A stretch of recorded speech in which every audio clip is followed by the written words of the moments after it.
It's the winter season, the holiday season. Everybody's playing ice hockey. Porkchop's even playing ice hockey, but he slides all the way over to this deserted area that has a weird cardboard sign that says thin ice. This ice is hazardous. Nobody is safe being over here. So in the middle of the hockey game, the pine cone glides over to the spot where the thin ice is at, and BB goes to try to retrieve it. Porkchop in a panic is running and trying to stop BB. Hey, do not go over there. I don't want you to get hurt. I don't want you to hurt yourself. I don't want you to drown. BB's not listening. She is not heeding Porkchop's warning. She continues to go there. Porkchop sees the ice about to crack, and he's trying to get her away and bites her in the leg and just tries to drag her back to the safer area of the ice. This was the only way Porkchop knew how to get BB's attention and bring her back to safety. But no one is really aware of what is going on with the ice rink. So Porkchop is being scolded for what he has done, because it appears that he just went out of a whim and just bit BB and causing her great distress and harm. It was so bad, even Doug joins in on the scolding.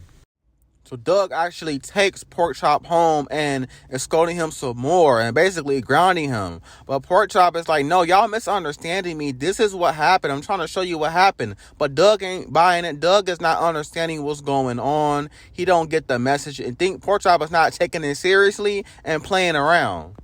Now we're at the radio station where the ex-mayor has nothing better else to do but to be a radio host. And basically what happens in this scene is that a caller calls the radio station about what happened to BB Bluff and how she got bit in the leg. And now the ex-mayor is going to make a mess of everything and blow it out of proportion. Whole news station, broadcast station is at Doug's house. They have Porkchop reprimanded. They have him pretty much in handcuffs with a muzzle over him, and they have plans of taking him away. A whole crowd is there. Everybody from Bluffington is there. The mayor, the ex-mayor is there, and they really want to do away with Porkchop right now. The ex-mayor seems to have nothing better else to do with his time because he's over at Doug's house, a young boy's house, and want to take his dog, and is being the biggest instigator of everybody. So they strip Porkchop from Doug. Doug is pleading, begging them not to do this, and they throw Porkchop in this oversized paddy wagon where he's all alone.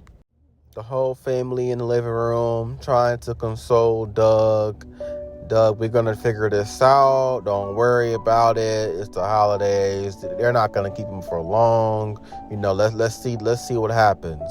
Not only did they strip away Porkchop from Doug, but they also got subpoenaed a lawsuit from Mr. Bluff against Porkchop.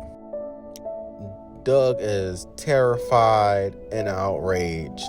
The parents try to console him, but he's like, this is ridiculous. But Dad has a great idea. You know, Porkchop has been such a pillar of the community that we're going to see if we can, you know, give those examples in court and really clear Porkchop's name, because he don't deserve to be treated like this, especially during the holidays. So Doug, with the little bit of hope he has left, decides to start his petition to get Porkchop free, to set his mans free. Free my man's Porkchop.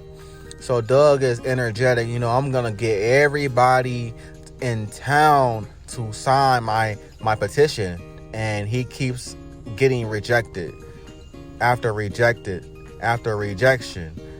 And it's not looking good. It's not looking good for Doug. It's not looking good for Porkchop right now. He's trying to get his man's Porkchop free, and the town trying to keep him locked up. Doug is disappointed with the results and tries to go to one more house, and it has to be this cranky lady who ain't trying to sign nothing because it's the holidays. Like, I don't got time for this, bro. I don't care about you. I don't care about your dog. Just get out of my face and let me enjoy the rest of my day. After multiple rejections, Doug feels defeated.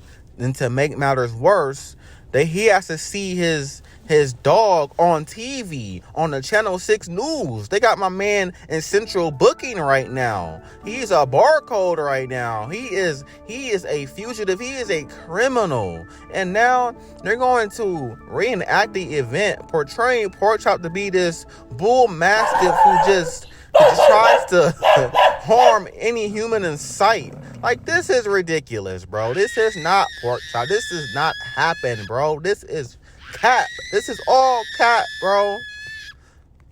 Doug, I feel for Doug, man. He is trying to set his mans free, and the Bluffs are doing everything they can to keep my man's Porkchop in chains. Doug tries to go to the hospital to visit BB Bluff, but the dad is blocking him, and the security is blocking Doug from doing so. Doug is pleading with Mr. Bluff, hey, Porkchop is not dangerous. It was something that happened that caused him to react that way to BB. Please call off the charges. Please, I beg, I plead you. Mr. Bluff is not having it. He does not care. Once again, have a nice Christmas, Thanksgiving, whatever holiday this is. And, you may have to find you a new best friend because Porkchop is staying in jail. Nothing you can do about it. Which leaves Doug in despair as Mr. Bluff pulls off in his limousine. So Doug came with, he needs to get some gadgets to break into jail to get Porkchop out. And he goes over to the Sleech's house to see if they got some inventions that can help him infiltrate the dog pound. So what they have in mind is a cupcake that has a built-in smoke bomb. So Doug, with his right-hand man, Skeeter, goes into the dog pound. Y'all, salute to Skeeter for going with Doug on this mission, bro. This is a dummy mission, bro. So he tries to give the person, the security guard, the cupcake, and then Skeeter goes to faking out a serious injury, illness. And so now he's distracted. Doug goes into the cell. He goes into the chambers where all the bad dogs are at. And he's looking for Porkchop. Don't know where he's at. And so this dog tells him, yo, he's over there. If you want to know where Porkchop is, you got to go through that door. Doug is not feeling this right now. And meanwhile, Skeeter is trying to distract the security guard as long as possible. So we realized that Porkchop is in the basement, in the cellar. He is basically in the gulag right now. Like, they got my man's Porkchop locked away forever, bro. Like, this is crazy. They got him, look where they got my man's at, bro. They got him under maximum security, bro. They got my man's in Alcatraz right now. Look at this, bro. Look, this is crazy, bro. Look at Porkchop right now. Look at his face, bro. This is sad, bro. I'm about to tear up, bro. Yo, they really did Porkchop dirty in this episode. He did not deserve any of this. Doug is sick inside, and all he can really think about is when he first met Porkchop, and it was actually during the holidays. It was actually on Christmas. He was actually a Christmas gift to Doug.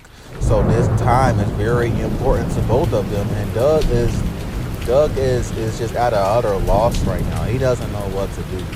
And I don't blame him because he really has done and has tried everything he can think of. So fast forward, we are now in court. We are now awaiting the trial of Porkchop. Mr. Bluff wants to get this done quick and in a hurry so he can enjoy the rest of his holidays. They got Porkchop, they bring Porkchop in, and they got him confined and constrained and just got him looking sad out here. So they called this fake scientist to the stand and tried to scientifically prove that Porkchop is a dangerous, unhinged dog that only knows how to hurt people. And so Porkchop is trying to explain to Doug what actually happened. And he tries to hint to him, hey, go to the lake, bro. Like, go to the lake. You will see exactly what I was trying to do. They finally bring in BB Bluff, who we have not seen since the beginning of the episode. she somehow ends up in a wheelchair with a broken leg and just tries to look as injured as possible to throw Porkchop under the jail, which is highly unfair. So they call BB Buff to the stand and they asking her what happened, how did things happen, how did things get this far, and she explains to them. And Doug wants to ask her questions, and Mr. Bluff is trying to prevent that from happening. So the judge is ready to render a verdict, and Doug is not ready yet. Doug speaks out and say, hey, can we hear Porkchop's side of this story? We heard everybody else's story except for his. And the judge is not trying to go for it. But Doug pleads and begs, hey, can we go to the lake, go to the scene of this supposedly crime and figure out what happened? So Doug goes on a campaign to remind everyone how great Porkchop is and how he did all of these things for everybody in Bluffington, and how he's not this crazy dog, and how his story deserves to be heard, and how he even helped the judge at one point. And so he finally convinces the judge, okay, I know this is the holiday, but let's go ahead and grant you this wish to go to this lake. So they finally make it to the lake, and they try to go exactly where the incident happened, which was on the thin ice. And Porkchop is trying to save her again from falling into the ice. And Mr. Bluff just thinks he's being crazy and wants to bite her again. But Porkchop is trying his best to escape these leashes to get to BB. And they finally see BB fall into the ice, fall into the water, and Porkchop is now trying to save BB, which he was trying to do in the first place. Now we see Porkchop dive into the water with no hesitation to grab BB from possibly drowning, and actually saves BB. So they finally came to the conclusion that that's what Porkchop was trying to do all along, and that he did not deserve to be put in jail or any of the mistreatment he had to experience. So thankfully, Porkchop was able to make it back home with the Doug Funny family and be able to enjoy the holidays. While they're at home, the Bluffs actually paid a visit to Doug, and Mr. Bluff wanted to thank Porkchop for saving BB not once but twice. And Mr. Bluff said, hey, what can I do to repay you for all the mistreatment we put you through? And he provided a feast, a dog feast for everybody in town and for all his dog friends. Porkchop has to be the most unselfish character in the entire series. Welcome home, Porkchop.